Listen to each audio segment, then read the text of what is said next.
Hey, welcome back to the channel. Are you an aggressive gamer and you have a tendency of beating up your controllers? Well, I know there are a lot of you out there because I fix a lot of controllers. But fortunately, controller repair isn't too difficult. And I know I have other videos showing how to change the actual joystick, which is the biggest problem. You know, you get your drifting issues and it gets annoying in a game. But the shoulder buttons can also be an issue. There's different types of buttons in different controllers, but today we're going to look at an Xbox One controller that has a bad right shoulder button. And if you stick around, we'll show you how to get that done.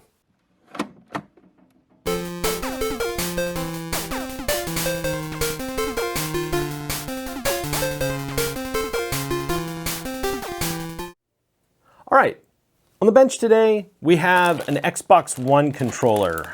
Looks like it's a special edition Gears of War, the blue and silver. And the note in it says, R1 bad. Okay, let's check that out. So, as most of you are aware, you can get onto Gamepad Tester. It's an online controller checker, and it actually works really well. So, as you can see over here, there's our sticks, and they're nice and concentric. And all of our buttons seem to work. So let's check this R1. Yeah, and you can see it'll register, but then it drops out if you squeeze it with any kind of pressure. Yeah, all right, so that's our problem. All right, there's a few ways we can handle this, but for the most part, that button inside is completely dead. In the past, I've taken them apart, I've cleaned them, but you wind up putting more labor into them than it's worth, and sometimes it's hit or miss. So the easiest way to do it is just replace the button. So let's go ahead and get into this, and we'll start.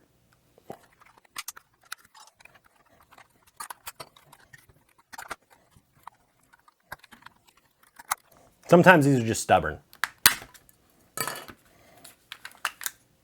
There we go. We have 5 screws around here, and 1 is underneath the sticker.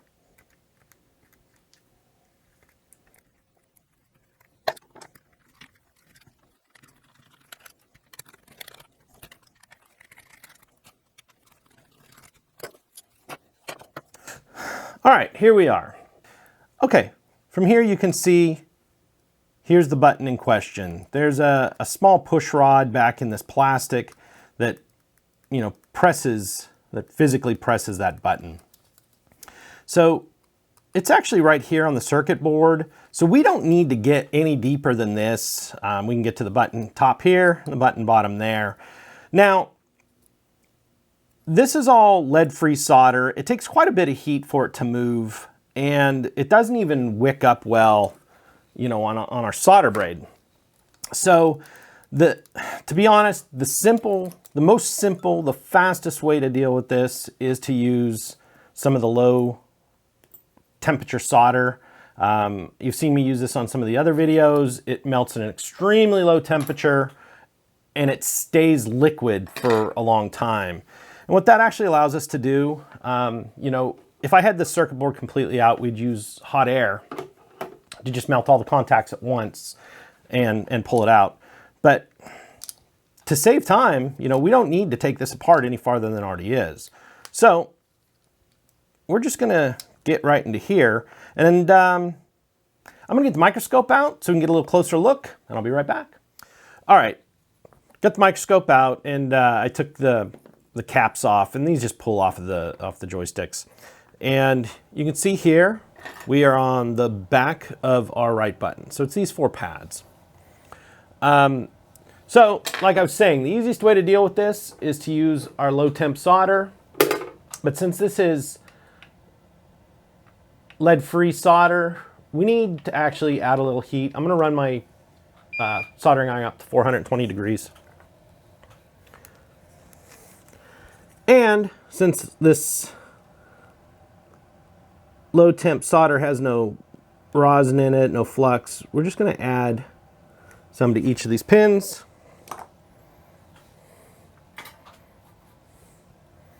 Make sure your tip's clean.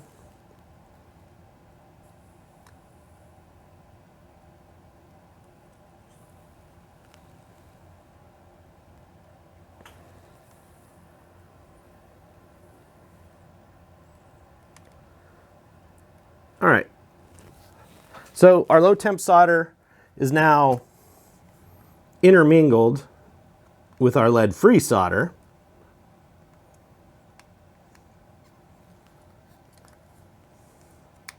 And it will actually allow us to just push down on the pins and kind of push it out of the way for a second, which raises it up.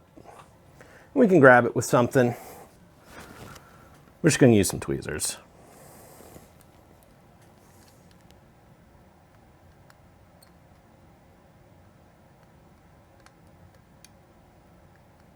Just go around a couple times, heating the pads.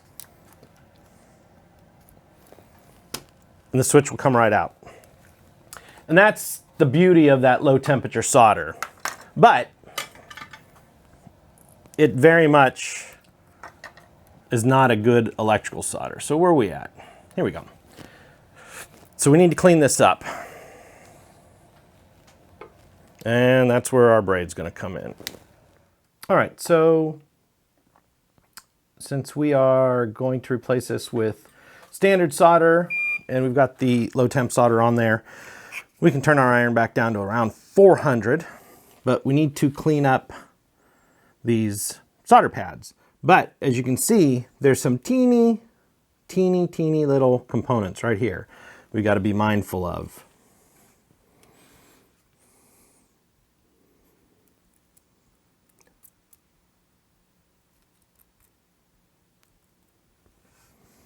Okay. Should clean up that easy, especially with the low temp. Clean the tip. Let's clean the flux off. The burnt rosin or whatever happens to be on this desoldering braid.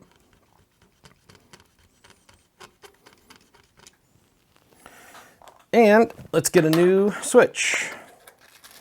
These aren't horribly expensive.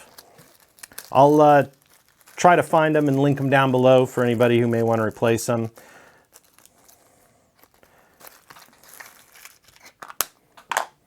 As you can see, it's a 6x6x5mm H, which has the support. So it's an upright opposed to a flat sitting one. And since our pads are open and clean, this will slide right back down in. Just like that. And since the back tabs are kind of bumped open a little, it kind of will stay in place. That's the wrong one. There we go. That's the one we're looking for. Make sure our tip's clean, soldering iron up to temp. We're just going to solder one leg.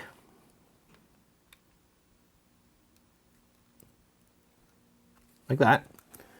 We're going to come back to this side of the switch, just push it up, make sure it's the whole way in, flow that solder again.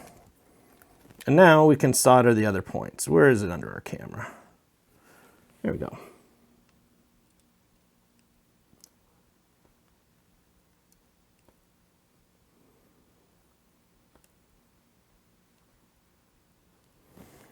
There we go.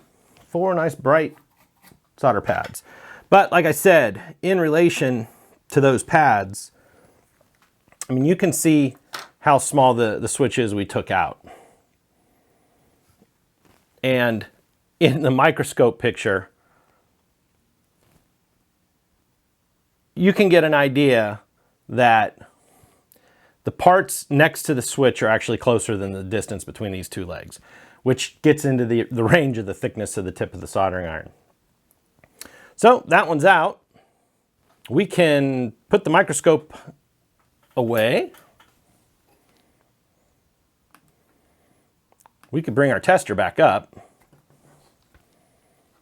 and give this a test before we put it back together. So we can see those. And now our trigger is working just fine. And the other buttons weren't a problem to begin with. All right, no problem. So let's just get this back together, and I think we're gonna have a happy customer.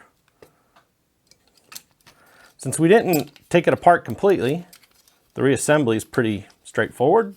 You gotta hold these down so it goes down into the shell though.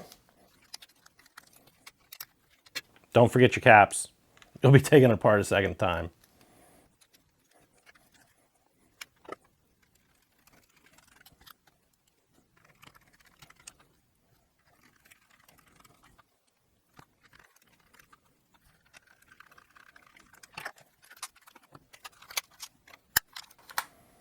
And there you have it. It's how to deal with a bad shoulder button on an Xbox One controller. There's no reason to try to tear these apart and clean the internal contacts. It honestly just is more effort than it's worth. And these switches are cheap and pretty easy to replace. So, if you have any questions or comments, go ahead and put them down below. I'm going to try to link the parts that we use today in the descriptions. So if you use those Amazon links, it really does help support the channel. And speaking of supporting the channel, please give us the thumbs up and hit that subscribe button for us, because it really does help. Thanks for watching, and I'll see you on the next video.